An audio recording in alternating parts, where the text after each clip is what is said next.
Welcome back to the California Gammy channel, where I'm going to take you with me on my road to financial freedom. We're going to do it real time, and I'm going to show you how I'm doing it and what I've gotten right and what I've gotten wrong. So far, what I've gotten right is I did create a source of income that's pretty consistent, and that is a dog walking business. And a lot of people love dogs. I love dogs. I've got one looking at me right now. I got my border collie. She hears me talking, and so she thinks she wants in on it. She thinks I must need attention, or even my little one's doing it too. I've got a little Chihuahua that was my mother's that I inherited. So anyway, I started a dog walking business a few years ago, and what I did was, when I first started, I didn't have any customers of my own. Nobody knew who I was. Marketing was kind of hit or miss. I had heard of an app. This was when Rover and Wag were still kind of new, and I signed up for Rover. Rover was available where I lived, and Wag wasn't. They hadn't come there yet, so I started with Rover, and I got some customers and I got some practice, and I figured out, kind of the ropes on doing it, and they did all the marketing, which was wonderful. When I moved back to California a couple years ago, my mom was taking care of my grandmother, who had dementia at the time, and my mom needed help, so I had moved from Texas to here. And it was really nice because the dog walking business is very flexible, and I was able to work when I could and not when I couldn't, and it helped me take care of both of them. Sorry about that, my dog was trying to crawl in my lap. But it was nice because it gave me the flexibility to have a very flexible work schedule. Now, with flexibility comes lower income. So, if you're not taking all the jobs, you're not going to make as much money. But when my mom and my grandma needed me, it was perfect.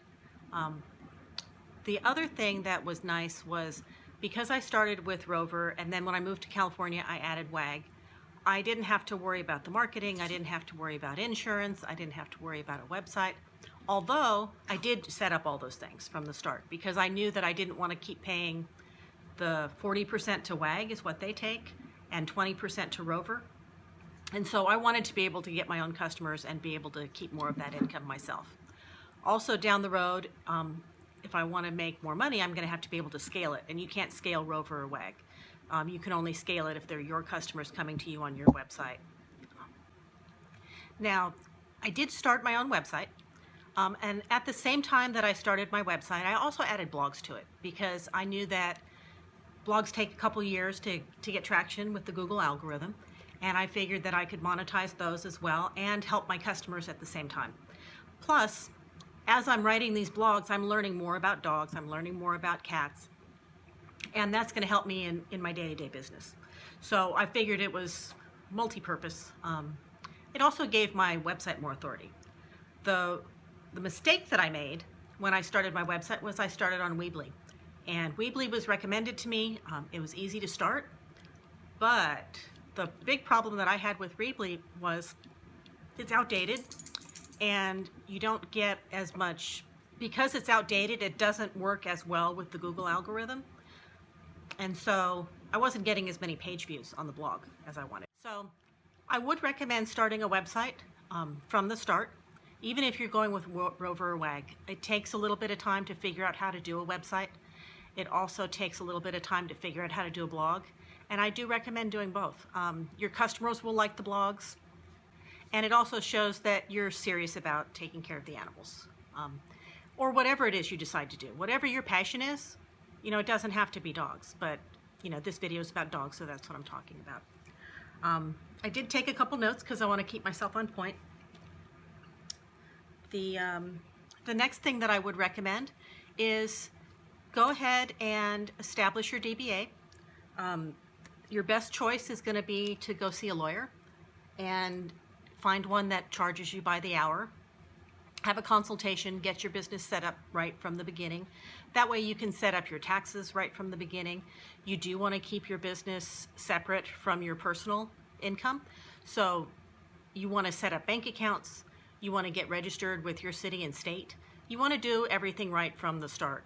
You don't want to have to be playing catch up with this down the road or trying to separate commingled funds. So from the very beginning, you want to have a separate checking account. It doesn't have to be a business account. It can just be one that you use solely for the business. And I would do that with every business and stream of income that you have. Have a separate checking account for that business. Everything that's related to that business gets paid for from that account. All your income goes into that account, and then you can transfer money out of that account into your personal account, and it shows a clear delineation from your business money and your personal money. The next thing that I would do is, if you're going to start a dog walking business, is get booking software. I use Time to Pet. I love them for the most part. They do have their downsides, but most of the time they get the job done. You can have contracts on there. You can do all your booking. You can send report cards out just like Wag and Rover do. And when I transition to more private clients, they like that because they can still see if their dog pooed or peed. They can see if their dog got water. It also tracks you. It shows them GPS on where you went on the walk. And it just makes you look more reputable when you have similar software to what people are accustomed to. Here, where I am, I'm in Los Angeles, and Wag and Rover are strong. It's hard to compete with them. It's one of the reasons I haven't scaled and added employees, because in order to add employees and to keep it profitable, I would have to raise my rates. And people out here are so used to paying Wag and Rover rates that it hasn't worked for me. I know there are people that do it. I also wasn't as focused on the business when I first started it. A little bit more on the backstory. My grandmother had dementia. She was in her 90s. My mom had been taking care of her for the last 10 years of her life, and it had become overwhelming. She couldn't financially afford to put grandma in a nursing home, and so mom was, she was shouldering the full burden. So when I moved out here, it was the plan was to help her get grandma squared away, help her with her finances, help her get her condo paid off so that she could afford it. And what happened instead was mom got lung cancer. And so the year that I moved out here, it was probably 10 months later, mom got lung cancer. And so even though I had started my business, it was a fledgling business, it was about 10 months old, I had some customers. It clearly was not my priority when my mom got sick. The next year, I did continue to do the dog walking because it was a source of income. My customers were fantastic. They were great. I could still pick up Rover and Wag customers when my schedule was clear, but if I had to take my mom to a doctor's appointment or if we had to go to get treatment, I was completely available. And as a caregiver, that was exactly what I needed. But focusing on growing the business wasn't going to work for me. My mom did pass away a couple years ago, and since then, the dog walking business has just grown. Up until the pandemic hit, when people started staying home and walking their own dogs, I was walking 6 to 8 dogs a day, and I was making about $5,000 a month. The nice thing about having your own business is you can write off a lot of, you have business deductions. So you can write off your miles, you can write off the software, you can write off pet insurance, which if you're going to have your own customers, I do recommend you get. But any of the normal expenses you can write off. Now, I'm not a tax attorney. I'm not going to give you financial advice on that. I'm just giving you my personal experience, what worked for me. Anyway, I think I'm getting off topic, so let me check my notes here. Pet insurance. I do recommend getting pet insurance. If a dog gets hurt while you're taking care of it, or you lose your customer's keys, or a pet chews a dining room chair, a lot of those things you don't plan to happen, but they can and do happen. You can get locked out of a room. I was pet sitting once, and the customers had the spare bedroom that they had offered to me while I was pet sitting had a lock on it, and it had a keyed lock. Well, I didn't think anything of it. I used to lock the door when I would sleep at night, just for extra protection. And one morning, I guess I had flipped the toggle, and the door was locked, and the dogs were still in bed. I had gone to take a shower and walked out to make some coffee, and the dogs hadn't come out of bed yet. Well, the wind caught the door from an open window, and it slammed the door shut. Well, the house key didn't open that door. Apparently they were renting the house. The house had been used with roommates or Airbnb, I don't know which, but nobody had the key to that bedroom door, so we had to call a locksmith. And the locksmith in that zip code, because it was a really nice neighborhood, charged them $250 to get the picks in there and unlock the door. Well, my pet insurance covered that because that was my fault. Now the customer didn't ask me to cover that. They felt dumb for not having a room without a key, but I was able to reimburse them for that because I filed a claim with the pet insurance. They didn't cancel me. It didn't make my rates go up, and pet insurance is pretty affordable. Another thing that I would recommend that you do if you're going to start a dog walking business is get certified in pet CPR and first aid. God forbid a dog ever gets hurt or gets sick. You want to know that you can do everything you can to help that dog. If they choke on something, if they need CPR, that is an extra thing that's going to set you apart from your competition. People want to know that you care enough to take whatever extra training you can. Another thing that I would do along with finances is to have a software that will track your expenses. At tax time, you want all your personal and business expenses separated out. You want to keep up on the accounting. You know, when you're first starting, you're not going to hire an accountant. You're not going to have money for that. If you have somebody in the family who will do it for you, that's awesome. Most of us start out with QuickBooks. I recommend QuickBooks Self-Employed because that one will also track your miles. It'll sync with your phone, and every time you take a trip, when you log back into QuickBooks Self-Employed, it'll show your miles. And you can designate whether they're personal or business miles, and it shows exactly where you went from point A to point B, and that will keep the mileage log that you need at tax time to be able to show that it was a legitimate business expense. It'll also sync with your bank accounts if you choose to set those up, and you can separate all your expenses out, whether they're personal or business, and you can categorize what they are. And that software also syncs with TurboTax, which you can use at the end of the year to do your taxes, or you can export all of that information to an accountant or a tax preparer, and they will have everything that you need to write off as much as you can, because if you're starting your own business, you want the write-offs. You want to do it legally, and you don't want to break the rules on it, but those laws are for you, and rich people take advantage of it. You might as well. Another thing that you definitely want to do is, from the beginning, this is something that I didn't do that I've recently done that I wish I had done from the beginning. I track everything on Mint. I use Mint as my budgeting software, and up until a few months ago, I tracked everything all in one budget. And it gave me the false impression that I was making more than I really was, because what I've changed is I use a different email for each of my businesses now, and each of those, Mint's free, it doesn't cost you anything, and you can have a different Mint login for each of your emails. So if you have an email for each of your businesses, you can set up a separate budget for each business. I highly recommend that, because since I've done that, it tracks all the income for each business and all the expenses for each business, and so I can see a true net income on each business. If you're making $5,000 from a business, but your expenses are $2,000, $3,000, $4,000, you're not really making $5,000. You want to look at the net. And by having a budgeting software from the start, you can see, do I really need to be buying extra mugs or leashes or collars or gifts for customers or branded t-shirts or any of that stuff. You want to keep your expenses low because you want more of that net income. So I highly recommend setting up a budget from the beginning. And what I do because I still have a personal budget on there, what I do with all my business expenses on the personal budget is I categorize them as hide from budget. And so I hide those on the personal, but I have them all accounted for on the individual business budget.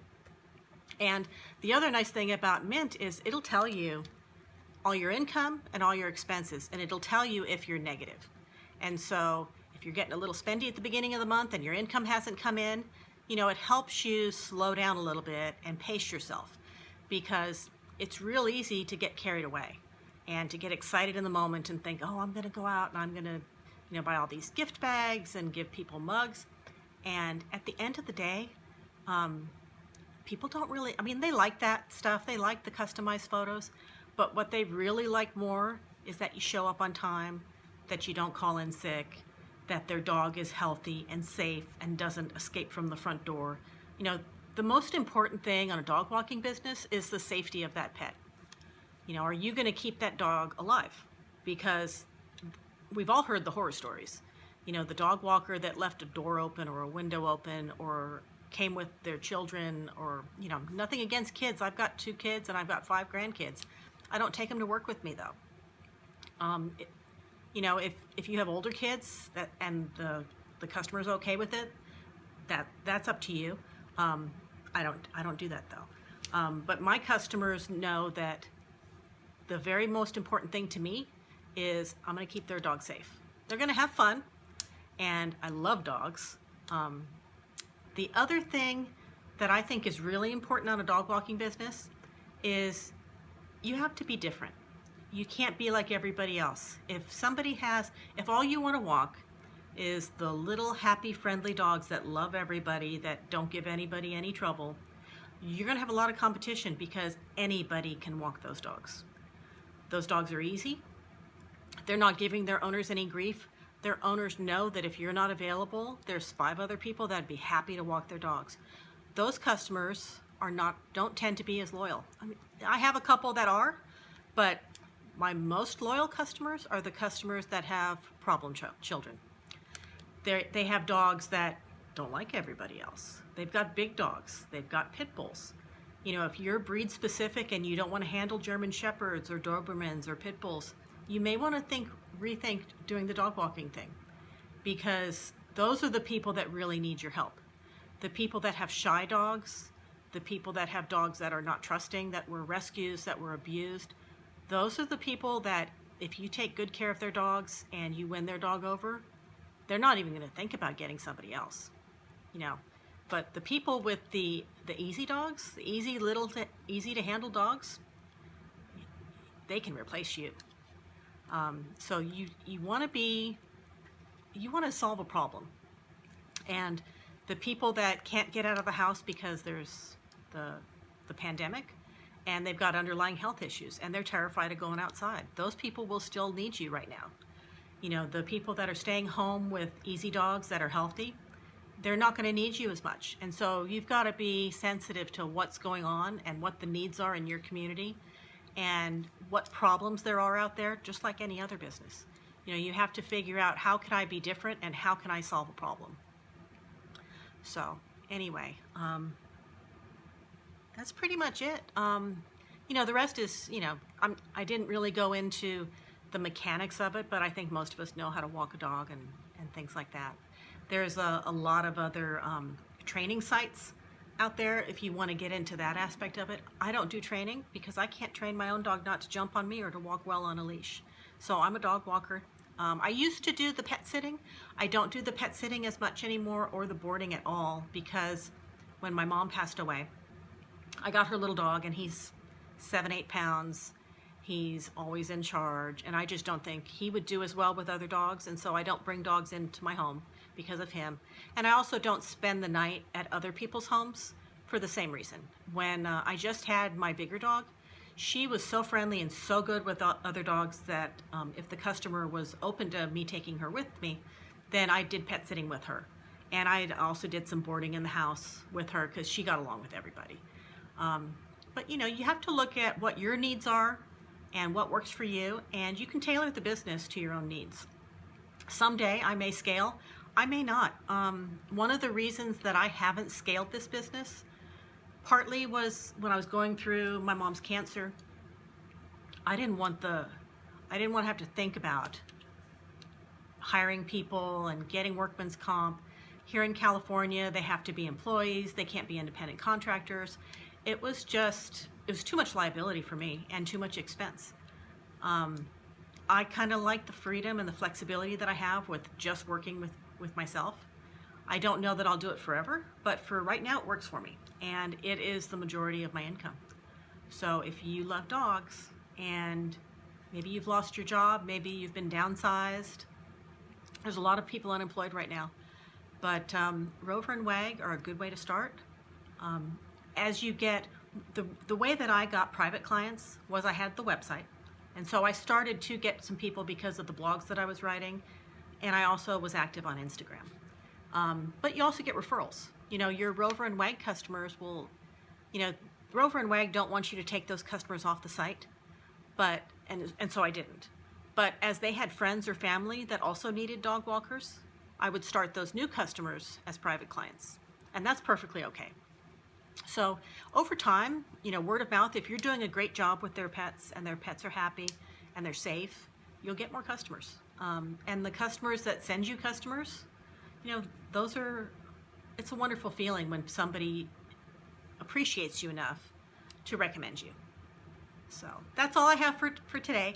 I hope you enjoyed this video. I hope it wasn't too long. I get kind of rambly, but I look forward to sharing more with you about other ways to save money.